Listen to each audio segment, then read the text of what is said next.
বাস্তবায়ন করতে জানে। কাজেই বিএনপির হারানোর বা ভয়ের কিছু নাই। বিএনপি এমন একটি দল, যেই দল সব সময় মানুষের পাশে থাকে, মানুষের কথা বলে, মানুষের দুঃখ দুর্দশা লাঘবে ভূমিকা রাখে।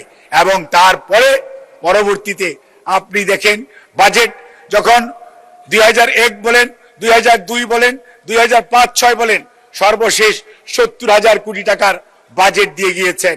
আর বিগত স্বৈরাচার অর্থাৎ পলায়নকৃত স্বৈরাচারের 2022-23-এর বাজেট ছিল, যেটা মানে 23-24-এর বাজেট, সেটা ছিল 6 লক্ষ কোটি টাকা প্লাস।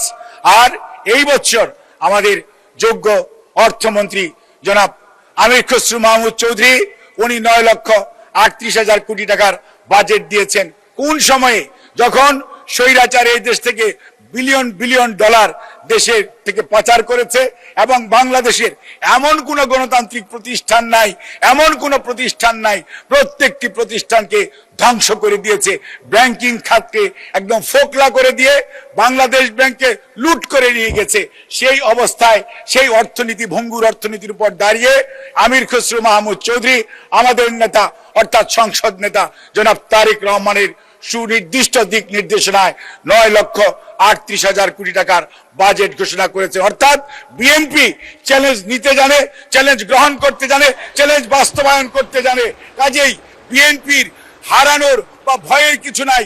বিএনপি হচ্ছে এমন একটি রাজনৈতিক দল, যেই রাজনৈতিক দল সত্যিকার অর্থে এদেশের মানুষের পাশে থেকে যুদ্ধ করেছে, লড়াই করেছে, স্বাধীনতা এনে দিয়েছে এবং বাসন্তী তাড়িয়ে এদেশ থেকে আপনার চাল রফতানি করেছে।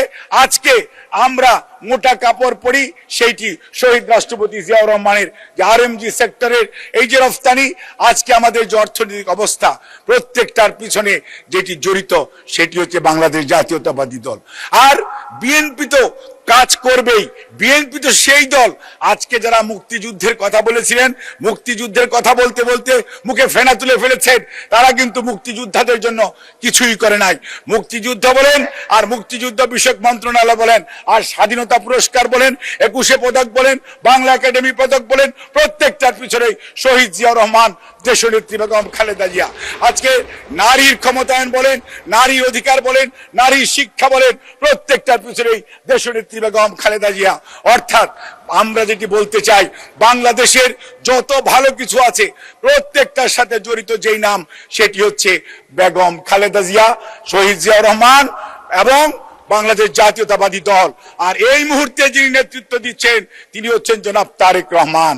কাজেই তার উপর আস্থা রাখতে হবে, কারণ এই রক্তের মধ্যে শহীদ জিয়া আছে, খালেদা জিয়া আছে, আর আছে দেশপ্রেম।